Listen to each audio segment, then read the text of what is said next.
Zero घाटी समुद्र तल से करीब 500 फुट की ऊंचाई पर है। पूरी घाटी ऊंचे पहाड़ों से घिरी है। ऐसा लगता है कि एक समय पर यह घाटी एक बहुत बड़ी सी झील रही होगी और समय के साथ पहाड़ों से बहने वाली पानी की धाराओं के साथ आई मिट्टी से धीरे धीरे यह झील उपजाऊ समतल जमीन में तब्दील हो गई।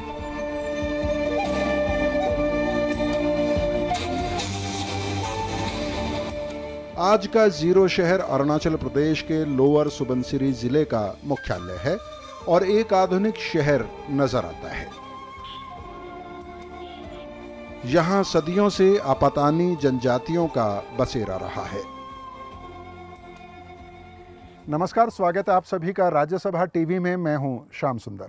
मैं भी भारत कार्यक्रम में आजकल हम आपको पूर्वोत्तर राज्यों के आदिवासियों से मिलवा रहे हैं और इस सिलसिले में हम अब नागालैंड के बाद पहुंचे हैं अरुणाचल प्रदेश और आज मौजूद हैं यहां की जीरो वैली में।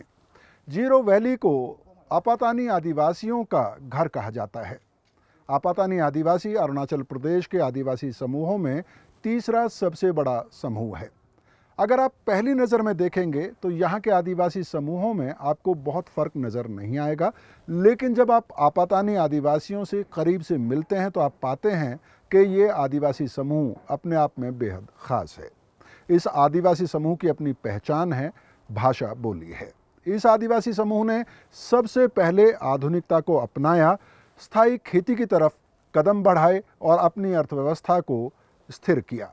आज भी इस आदिवासी समूह में लगातार कई तरह के बदलाव देखे जा रहे हैं। आज के एपिसोड में आपातानी आदिवासियों की जीवन शैली, उनकी अर्थव्यवस्था और उनकी खास बातों पर चर्चा करेंगे।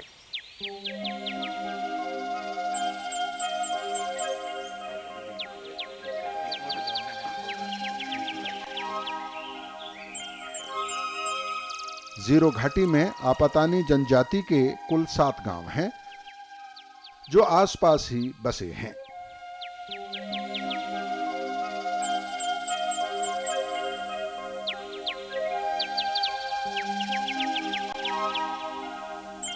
आपातानी गांवों में घर एक दूसरे से सटे होते हैं। एक समय में इन घरों की छत घास फूस की होती थी, लेकिन अब छत टिन की है। गांवों में ज्यादातर घर अभी भी बांस के ही बने हैं। लगभग सभी घर एक ही तरह से बनाए जाते हैं। आमतौर पर घर एक मचान पर बनता है जिस पर चढ़ने के लिए छोटी सीढ़ी होती है।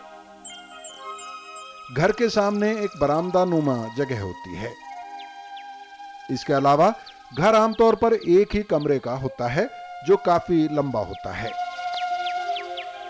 इस कमरे में लोग खाना बनाते हैं, बर्तन रखते हैं, आराम करते हैं और रात को सोते हैं। लेकिन अनाज रखने के लिए घरों से थोड़ी दूर एक अलग ऊंची मचान पर घर बनाया जाता है। इसकी एक वजह बताई जाती है कि अगर गांव में आग लग जाए तो कम से कम खाने के लिए अनाज को नुकसान ना पहुंचे। गांवों की गलियां काफी संकरी हैं। लपांग गांव में चौपाल की तरह इस्तेमाल होता है।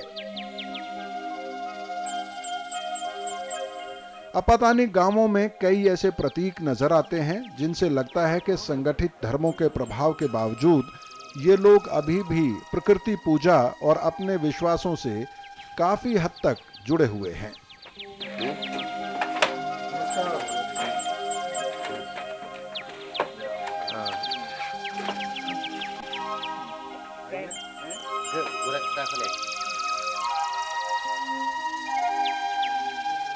एक समय में नाक के दोनों तरफ लकड़ी के नोज प्लग या नथ पहने महिलाएं आपातानी आदिवासियों की पहचान थी। इसके अलावा आपातानी महिलाएं अपने चेहरे पर गुदाई भी करवाती थीं। आपातानी महिलाओं में इस चलन को लेकर कई तरह की कहानियां बताई जाती हैं। मसलन आपातानी महिलाओं की खूबसूरती को दुश्मनों की नजर से बचाने के लिए एक समय में यह चलन शुरू हुआ।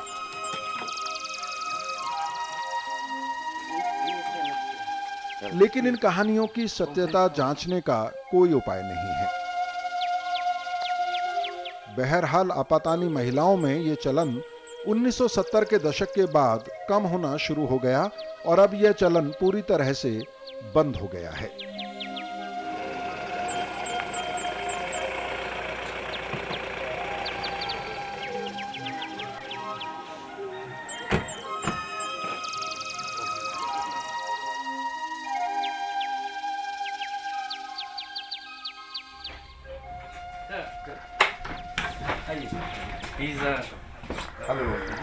आपातानी समाज को जानने समझने के सिलसिले में हमारी मुलाकात हिजा गांव के एक परिवार से हुई और करीब करीब आधा दिन हमने इस परिवार के साथ बिताया तो इस समाज की पृष्ठभूमि और उसमें आ रहे बदलाव थोड़े साफ हुए। आपातानी ट्राइब के बारे में कहा जाता है कि वो कई मामलों में बहुत डिफरेंट है दूसरी ट्राइब से। एक डिफरेंस तो ये है कि बाकी ट्राइब्स में माइग्रेशन देखा जाता है, लेकिन आपातानी जिस वैली में है वो 7 विलेजेस है, ट्रेड के लिए बाहर जाते हैं, एजुकेशन के लिए बाहर जाते हैं, लेकिन मोटे तौर पे एक स्टेबिलिटी नज़र आती है उनके गांवों में। इसकी कुछ ख़ास वजह है और क्या क्या अलग बनाती है आपातानी में, कौन सी ऐसी चीज़ें हैं जो कल्चरली अलग करती हैं बाकी ट्राइब से? आपको आप यहाँ आए होंगे तो आप तो ये देखता होगा कि सेटलमेंट पैटर्न कैसा है आपातानी में। ये आपातानी प्लेटू ऐसा है, इसको जहाँ पर हम लोग जो बेहतर है उसको हम आपातानी प्लेटू और ये जीरो वैली भी कहा जाता है। जैसे ये हमारा प्लेटू भी है और वैली भी है। और आप ये जोग्राफिकल सिचुएशन को देखें तो बोल्ड शेप है उसमें। सहारा पहाड़ में वो कटोरे के शेप में, तो वो नीचे वो जो कटोरे वो नीचे में प्लेन एरिया में पूरा सेटल्ड एग्रीकल्चर और वो उसके बाद में फिर वो हमारा फॉरेस्ट वगैरह का घने जंगल है। ये चीज़ ये जोग्राफिकल सिचुएशन ने हम लोगों को बना दिया एक स्टेबल सेटल एक ट्राइब के रूप में। हम लोगों ने ये सोचा कि शिफ्टिंग कल्चर जूम खेती जो होता है उसको हम लोग प्रैक्टिस नहीं किया शुरू से, क्योंकि हम लोग ये मालूम था कि अगर जूम खेती हम प्रैक्टिस करेंगे देन हमारा एग्जिस्टेंस खत्म होगा। क्योंकि जहाँ पर जो घने जंगल दिखाई दे रहा है तो ये घने जंगल का कारण से रेनफेड एरिया हमारा ये जी, तो उसी से हम लोग पानी पीता है। तो हम लोगों का पहले से साइंटिफिकली बहुत फारसाइटेड था। तो अभी उनमें हम लोगों ने हमारा पूर्वजों ने ये हम लोगों को सिखाया कि आप एनवायरनमेंट को प्रिजर्व करना है। एक वो इंडिजिनस नॉलेज सिस्टम जो है पहले से हम लोग साइंटिफिकली बहुत साउंड है। पहाड़ से जैसे कि फॉर एग्जांपल वो पहाड़ से नदी वो जो स्ट्रीम आता है तो वो स्ट्रीम तो क्या है कि इट्स लेडन विद द वो ह्यूमस, तो वो कहाँ कैरी करता है वो खेत में। तो खेत में कैरी करके हमारा खेत दो कांस्टेंट अभी तक उपजाऊ है। और आप ये जानकर बहुत ताजुब लगेगा कि ये सेंचुरीज टुगेदर सेम उपजाऊ है, सेम प्रोडक्ट्स प्रोड्यूस है, इसमें क्वांटिटी कोई घटा नहीं बढ़ा नहीं। तो ये है हमारा साइंटिफिकली वहाँ से ह्यूमस कैरी करके। एंड अनदर इंटरेस्टिंग कि खेत में हम तिलेज नहीं करते, हमारा जीरो तिलेज एग्रीकल्चर सिस्टम है। तो कहीं भी सारा इंडिया में आप देखेंगे कि इसमें तिलेज होता है, लेकिन हमारा जीरो में जीरो तिलेज। तो फिर कैसे खेती? स्पाइट ऑफ नहीं, वही अभी बता रहा था कि वो नदी जो इंडिजिनस नॉलेज सिस्टम जो है नेचर के साथ में तालमेल जो जिस प्रकार से हम लोग रह रहा है उसी कारण से हम लोग ये स्टेबिलिटी मेंटेन कर पाया। इसी कारण से productivity same constant productivity maintain कर पाया। तो ये सब चीज़ this factor made us to settle in particular area. तो अनलाइक अदर ट्राइब्स हम लोगों ने एक जगह पर हम लोग बेहतर और उसी वजह से शायद आपातानी ट्राइब सबसे एडवांस ट्राइब भी हुई, चाहे वो इकोनॉमिकली कहें या एजुकेशन के मामले में कहें या मॉडर्नाइजेशन के बारे में कहें। ये हाँ हमारा वो बहुत सारा लोग कहते हैं कि आपातानी एक हार्ड वर्किंग है, one of the most educated है और सब मॉडर्न ट्राइब्स है। ये तो सच है, कई महीने में सच है। गौरव से नहीं बोलना चाहेगा। एजुकेशनली पहले आपको बता दिया था कि आपातानी एसोसिएशंस ने एक हार्बिंजर के रूप पे वो 1970s में जो है वो उन्होंने इतना इनकरेज कर दिया कि एंड ये जनरेशन्स लोग उन्हीं का कारण से एजुकेशन बहुत हम लोग आगे बढ़ा। फैक्टर है कि सेकेंड वन इज कि हम लोग सेटल रहता है, सब सेल्फ सफिशिएंट रहा है। तो सेल्फ सफिशिएंट होने से क्या होता है कि उसका आप नेक्स्ट सोच तो वही होता है कि कैसे एजुकेट करें, आगे बढ़ने के बारे में सोचते हैं। लेकिन क्या अभी भी कस्टमरी लॉज आपके सोसाइटी में रेलेवेंट हैं, क्या वो काम करते हैं, या अब उनका कोई रेलेवेंस नहीं रह गया है? कस्टमरी लॉ ऐसा है कि इस फाउंडेशंस, तो इसी प्रकार से हमारा वो थोड़ा मॉडिफिकेशन होने से भी, आज का तरीका, जीने का तरीका अलग होने से भी, कल्चर वगैरह, लेकिन वो मोर और लेस वही बेसिक फंडामेंटल में फिर भी जुड़ा रहता है। लेकिन कोई कॉन्ट्राडिक्शन आपको नजर नहीं आता? एक तरफ मॉडर्नाइजेशन, एक तरफ कस्टमरी लॉज। वो अवश्य कॉन्ट्राडिक्शंस है। और अभी भी एक भारतीय होने के नाते, एक इंडिया का एज ए इंडियन, कि वो इंडियन फिनल कोड लागू होता है यहाँ पे, सीआरपीसी लागू होता है, तो उसी को हम लोग भरपूर मानता है। लेकिन कहीं कहीं ऐसा है कि कस्टम्स हमारा नियम नीति के हिसाब से सेटल करता है। जैसे हमारा वो मैरिज सिस्टम है, तो ये तो एक वो मैरिज सिस्टम में वो तो कस्टमरी लॉ के हिसाब से हम लोग करते हैं। और हमारा वो एक अनदर बहुत इंटरेस्टिंग फैक्ट है कि खेत जो है, खेती हमारा एक, यहाँ पर आप खेती का पैटर्न देखेंगे तो ऐसे करके ऊपर होगा, नीचे ऐसे ऐसे करके आ जाता है। क्या होता है कि वो नीचे वाला जहाँ पर वो ऊपर से पानी आ जाता है जी, नीचे खेत में आ जाता है, तो फिर क्या होता है कि नीचे खेत को हम बंद नहीं कर सकते हैं। ये कस्टमरी लॉ है, उसमें हम नहीं कर सकते। जो ऐसे ऐसे चीज है कि अभी तक गाइड करता है कि एक जीने जिस तरह का सिविलाइजेशन को, हमारा सिविलाइजेशन हमारा जिस प्रकार से आपातन जी रहा है उसको गाइड करता है वो। तो आप मानते हैं कि कस्टमरी लॉज में कई सारी पॉजिटिव चीजें हैं जो आज के ज़माने में भी रेलेवेंट है? और आज के ज़माने में भी रेलेवेंट है, मैं चाहता हूँ कि कल भी रहेगा। जी। अच्छा, आपसे मैंने बात नहीं की, अपना नाम आप भी बता दीजिए। मेरा नाम तकुयमंग। अच्छा, और आप इनकी वाइफ हैं? हाँ। और कितने बच्चे हैं आप लोगों के? मेरा 3 बच्चा है। 3 बच्चे? 2 लड़की 1 लड़का। अच्छा, तो स्कूल जाते हैं सब? हाँ। अच्छा, और इसमें क्या है, ये जो बैम्बू का है, इसमें क्या आप दिखा सकते हैं मुझे थोड़ा? ये हाँ, ये मिथुन का वो ब्रेन है। हाँ हाँ, हम लोग ये ओ दिमाग है मिथुन का दिमाग। मिथुन का दिमाग है? हाँ। अच्छा, तो इसमें क्या इसको बॉयल कर रहे हैं? हाँ, स्टीम जैसा कर रहा है। अच्छा। हाँ। तो ये क्या लंच के लिए, किसके लिए इस्तेमाल करते हैं? हाँ, लंच में भी खा सकता है, ब्रेकफास्ट भी खा सकता है, डिनर भी खा सकता है उसमें अच्छा, साथ में। तो ये मतलब ऐसे बना के रखते हैं या किसी खास मौके पे बनता है? नहीं, हाँ, जब खाने मन होते हैं तब हम लोग लेके बना के खाते हैं। हाँ। अच्छा, आमतौर पे आपने तो पढ़ाई लिखाई की है? हाँ, हम बीएससी नर्सिंग किए हैं। अच्छा, बीएससी नर्सिंग किया है? हाँ। फिर आपने नौकरी नहीं किया? अभी नर्सिंग प्रोफेशन में तो नहीं है, हम HIV एड्स काउंसलर है। अच्छा अच्छा अच्छा, तो आप काम करते हैं। हाँ। लेकिन आमतौर पे आपकी सोसाइटी में ज़्यादातर महिलाएं घर का ही काम संभालती हैं, या वो भी बराबर जैसे आपके मर्द लोग काम करते हैं उतनी छूट उनको भी है काम करने की? नहीं, हम लोग का ट्राइब में तो ऐसा ही पूरा औरत लोग घर को संभालना है। हाँ। तो मर्द बाहर में ये करना है, देखना है बोल के, ऐसा ही ये चलता है। उस तरह का ही एक ट्रेडिशन है आप लोगों का। लेकिन आज के ज़माने में आमतौर पे हम देखते हैं कि बाहर भी देखते हैं कि महिलाएं खूब काम करती हैं, बाज़ार में भी, इसमें भी। लेकिन आपको नहीं लगता है कि जैसे आपने नर्सिंग किया है, या और भी जो लड़कियां हैं पढ़ाई लिखाई कर रही हैं, उनको छूट होना चाहिए पॉलिटिक्स में जाने का, डिसीजन मेकिंग में, बदलते वक्त के साथ? हाँ, हम भी ऐसा सोचते हैं, तो ये औरत भी थोड़ा आगे बढ़े। हाँ। जो मर्द लोग क्या करता है उसको भी थोड़ा वो करने से, जगह देने से बोल के हम सोचते हैं। हाँ। लेकिन अभी हो नहीं रहा है। नहीं हो रहा है यहाँ ऐसा कल्चर ही ऐसा ही है। हाँ। और जो जैसे कि अभी औरत लोग थोड़ा दिमाग हो के कुछ ऐसा कुछ बोलने के लिए ये करने से भी औरत चुप हो जाओ बोल के, ऐसा ये हम लोग का ये ट्रेडिशन ही ऐसा ही है। पूरा दबा के रख देता है ना, सप्रेस करके रख देता है इसलिए आगे बढ़ नहीं पा रहा है। फिर आजकल तो थोड़ा सा ये हो गया, थोड़ा डेवलप हो गया, सिविलाइजेशन आ गया, तो समझने लग गया है, तो आगे बहुत बढ़ रहा है अभी। यहाँ पे तो पंचायत राज सिस्टम लागू है अरुणाचल प्रदेश में, और 33% रिजर्वेशन भी है महिलाओं के लिए।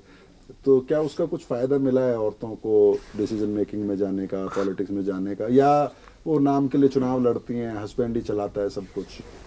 हाँ, ये फायदा तो है। कोई लोग हस्बैंड चलाता है हस्बैंड भी चलाता है, खुद भी वो जो कर सकता है वो खुद भी करता है, और बाकी जो नहीं कर सकता है वो हस्बैंड ही चलाता है, यहाँ देखा जाए तो। अच्छा, जो आपकी वाइफ कह रही हैं, महिलाओं को अभी भी हिचकता है आपका समाज डिसीजन मेकिंग में। उनका सोशल मोबिलिटी है, पढ़ लिख सकती हैं, लेकिन डिसीजन मेकिंग में अभी भी उनकी वो हिस्सेदारी नहीं है। डिसीजन मेकिंग में हिस्सेदारी वो अभी जो आप बोला है कि वो 33% रिजर्वेशन तो है और उसमें तो भरपूर लागू हो रहा है और उसी कारण से बहुत औरत का डिसीजन मेकिंग वो पॉलिसी मेकिंग में भी काफ़ी उसमें भी इम्फेक्ट है। सेकेंडली है कि हमारा वो ट्रेडिशंस है, हमारा कल्चर है कि औरत का काम अलग होता है और हम लोग मर्द का काम अलग होता है। जैसे मेरा मिसेस बोला कि मर्द का काम बाहर को देखना, औरत का काम अंदर को देखना, घर का अंदर को देखना, संभालना। और मर्द का काम औरत का जगह को नहीं ले सकता है, औरत मर्द का काम को नहीं ले सकता है। ये एक हम लोगों में एक विश्वास जैसे और ये एक कल्चर जैसे हो गया। इतने आगे बढ़ी हुई सोसाइटी जिसमें महिलाओं को सोशल मोबिलिटी हासिल है, उसमें अभी भी इतना क्लियर कट डिवीजन कि महिलाओं का ये काम, पुरुषों का ये काम। महिलाएं हैं कि वो मर्द से ज़्यादा अच्छा परफॉर्मेंस कर रहा है। अभी जो जितना भी वो परफॉर्मेंस है बेस्ट है वो उसमें तो महिला का ही है, डोमिनेटेड बाय वुमेन एंड वो गर्ल चाइल्ड। ना अनदर वन इज कि ये जैसे एजुकेशन के क्षेत्र में हमारा वो ट्राइब्स का एग्जांपल बताएगा। आज देखो यूपीएससी में मर्द कितना आया, औरत में आपको गिनती करके देखता। औरत हमारा एक आईएएस है, रिसेंटली 2016 को आया, और इंडियन रेवेन्यू सर्विस है, इंडियन फॉरेन सर्विस है, इंडियन फॉरेस्ट सर्विस में है, और इंडियन वो ये हमारा वो और कुछ ग्रुप मैंने वो ये ए सर्विस में यूपीएससी वाला कंडक्ट, उसमें हमारा 4-5 है। लेकिन मर्द शायद प्योर आईएएस जो कर आईएएस अभी तक कोई किया नहीं, सिर्फ एक ही आईपीएस ऑफिसर किया। तो आप ये मानते हैं कि महिलाएं ज़्यादा काबिल हैं? इसको देखने से जी, इसको देखने से हम लोग नहीं बोल सकते हैं कि औरत को हम लोग निगलेक्ट किया है, औरत को सप्रेस करके रखा है। तो उसी से आपका दर्शाता है कि सर्टिफाई होता है कि हमारा वुमेन्स जो है उनका कोई कमियां नहीं है। हाँ। और हमसे ऑटोमेटिकली आगे बढ़ते जा रहे हैं। शायद कल हमें रिजर्वेशन ना मांगे सिचुएशंस का आ रहा है।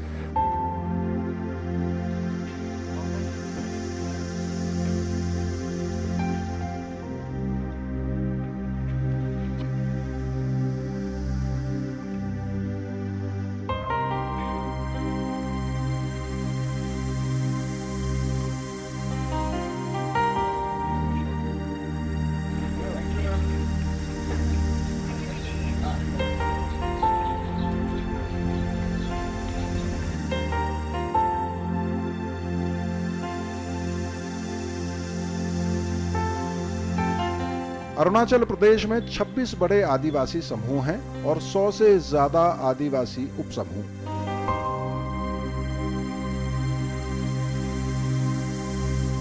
लेकिन इन आदिवासी समूहों की उत्पत्ति एक ही आदिवासी समूह से मानी जाती है। पहली नजर में ये सभी आदिवासी समूह एक जैसे नजर आते हैं। उनके जीने के अंदाज में ज्यादातर बातें एक सी दिखाई देती हैं।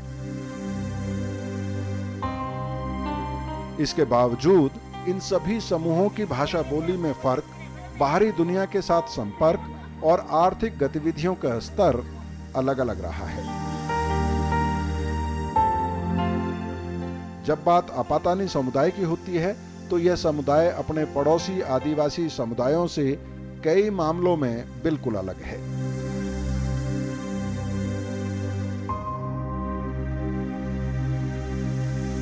दो बड़े फर्क जो आपातानी समुदाय को अरुणाचल प्रदेश के बाकी आदिवासी समुदायों से अलग करते हैं, उनमें पहला है कि ये आदिवासी सदियों से जीरो घाटी में ही बसे हुए हैं और इन आदिवासियों में पलायन नजर नहीं आता है।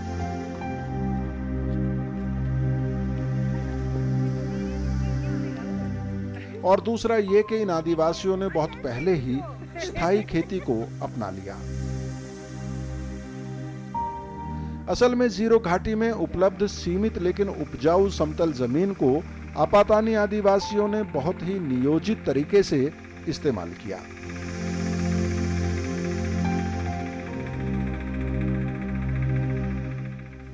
आपातानी आदिवासियों ने खेतों की मेंढ बनाकर पानी का सही इस्तेमाल किया और इन खेतों में न सिर्फ धान की खेती की बल्कि इन खेतों में मछली पालन भी शुरू किया। जहां अरुणाचल प्रदेश के बाकी आदिवासी समूह खेती की पुरातन तकनीक के सहारे जूम खेती में उलझे थे, आपातानी आदिवासियों ने खेती की बेहतर तकनीक को अपनाया। कई मामलों में ये फर्क अभी भी नजर आता है।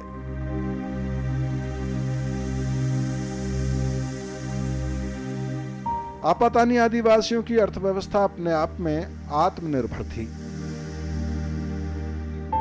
हालांकि इन आदिवासियों का बसेरा जीरो घाटी मात्र करीब 20 वर्ग किलोमीटर में फैली थी, लेकिन इन आदिवासियों ने उपलब्ध संसाधनों का सही इस्तेमाल करना सीख लिया। लेकिन आत्मनिर्भर अर्थव्यवस्था के बावजूद इस समुदाय का बाहरी दुनिया से लेना देना पुराना रहा है। ये आदिवासी जहां कपड़ों के लिए असम के मैदानी इलाकों के साथ व्यापार करते थे, वहीं तलवारों और दूसरे औजारों के लिए तिब्बत के साथ इनका व्यापार था।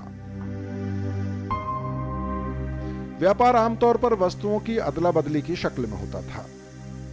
आमतौर पर मिथुन, सूअर या फिर धान के बदले में ये आदिवासी अपनी जरूरत की चीजें खरीदते थे। आज भी आपातानी परिवारों में तिब्बत से खरीदी गई तलवारों को गर्व से अपने घर में रखा जाता है। आज इन तलवारों की कीमत लाखों में आंकी जाती है।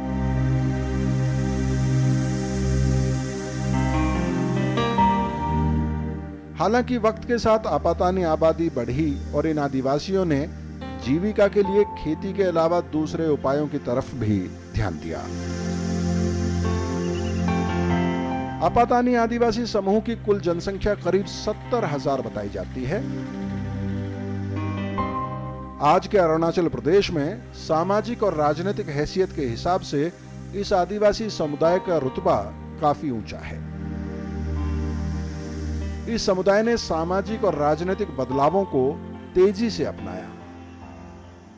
उस जमाने में that was the time when first mainlanders had come to visit Arunachal Pradesh, and incidentally Zero happened to be the place where Nehru also had come first, and then even Indira Gandhi had also come there, and even the announcement of the statehood, the state being given as Arunachal Pradesh, the declaration of the state also was being done there. So put all this together, ऐसा कहा जा सकता है कि maybe the kind of that influence, जो interaction with the mainlanders जो था, it was easier for our tribe, because at that time, since I think since 1960s onwards, we even had plain sorties and all those things coming up. So communication, it was not a bottleneck for us. सामाजिक मोर्चे पर भी आपातानी समाज ने बदलावों को अपनाने में कोई झिझक नहीं दिखाई है। संगठित धर्मों के प्रभाव कह लीजिए, मुख्य धारा कहे जाने वाले समाज से संपर्क या फिर समय की जरूरत, इनके कई रीति रिवाजों और अनुष्ठानों में बदलाव आ रहा है। If you see where those changes are, you can see in normal day-to-day living habits, as well as in the customs and traditions itself. Suppose, say for example, a funeral. Now, if we go to follow the traditional way of observing the funeral rites, it becomes a big and lengthy process. There are so many taboos that you will have to observe, and that would involve, you know, sort of isolating yourself from the rest of the world, the living world, for a certain period of maybe even say 10-15 days, and a taboo period that has to be followed even for a year or one agricultural season. That is not possible in today's time. You don't have so much of time with you to do that. Suppose if you're working as a government servant, at the most you can get at least say 10-15 days of leave. लेकिन आपका जो ये taboo period जो है, one agricultural season means 3-4 months, 6 months. So where do you have the time? Apatani आदिवासियों के बारे में कहा जाता है कि 1897 में वो पहली बार अंग्रेजों के संपर्क में आए और उसके बाद लगातार बाहरी दुनिया से उनका संपर्क बढ़ता गया। इस संपर्क का इस आदिवासी समुदाय को कई मायने में लाभ मिला। मसलन यहाँ शिक्षा के स्तर में सुधार हुआ। 2011 के जनगणना आंकड़ों के हिसाब से आपातानी आदिवासियों में साक्षरता दर करीब 86% है, जबकि अरुणाचल प्रदेश की कुल साक्षरता दर है 66%। सामाजिक आर्थिक दृष्टि से अरुणाचल प्रदेश के आपातानी आदिवासी देश के बाकी आदिवासी समूहों की तुलना में काफी बेहतर स्थिति में हैं। इन आदिवासी समूहों में विकास की दौड़ में पीछे छूट जाने का मलाल नजर नहीं आता है। You mean to say that is there a disconnect between us and the mainlanders? Yes. Or is there a rift between, a difference between you being you and us being us? Yes. तो ये अगर rift होता, ये अगर differences होता, तो it would have been, it is a reality कि अगर होता भी है, there has to be a standard कि किस हिसाब से या तो किस कारण से there is a distinction, right? Now, as such, we do not have a problem much with the outside world, and we do not face, see, despite being a 100% scheduled tribe state, all of our state, all of the tribes in our state is considered a scheduled tribe according to the constitutional provisions. Now, considering that, I think we are in a very well off situation rather than the mainland Indians, ST people. So, considering that, if any mainlanders also come to our state, they are more or less, you know, we share a very good camaraderie with them in such a way that we do not feel alienated from ourselves, neither do we feel that we are a sort of a marginalized group in our own lands. We are like in our अपना ही जगह में, हम अपना ही जगह में बैठे हैं. So the mainlanders who come and interact with us also, they realize that this is their land and they do not even exploit us. There are rules which are standing rules which are there that safeguards us from all these things like ILP and all those things. सो आपातानी आदिवासी समुदाय में जहां एक तरफ उनके कुछ सामाजिक विश्वास और नियम मजबूत नजर आते हैं, यह एक ऐसे समाज के तौर पर भी सामने आता है जिसने बदलावों को अपनाने में झिझक नहीं दिखाई है। तो आपातानी आदिवासी समुदाय को अपने समाज पर, अपने नियम, कायदे, कानूनों और परंपराओं पर गर्व है, लेकिन इस समुदाय ने आधुनिकता को अपनाने में बिल्कुल समय नहीं लगाया और जैसे ही आधुनिक समाज के साथ इनका संपर्क हुआ, इन्होंने उसका पूरा फ़ायदा उठाया। लेकिन आधुनिकता को अपनाते हुए उन्होंने प्रकृति और मानव के बैलेंस को, उसके संतुलन को भी समझा और इन्होंने अपने खाली पहाड़ों पर प्लांटेशन करके इस इलाके में लगातार ग्रीनरी को बढ़ाया है। आज कहा जा सकता है कि बाकी आदिवासी समुदायों की तुलना में आपातानी आदिवासी समुदाय एक आधुनिक समाज है जिसने अपनी ज़रूरतों को समझा और भविष्य की चिंता की। कुछ एक सवाल ज़रूर हैं जिन पर इस समाज में बहस हो रही है, जैसे कि महिला सशक्तिकरण। फिलहाल मैं भी भारत से मेरी टीम को अनुमति दीजिए। जल्दी ही एक और आदिवासी समुदाय पर नया एपिसोड लेकर आपके सामने होंगे। तब तक के लिए नमस्कार।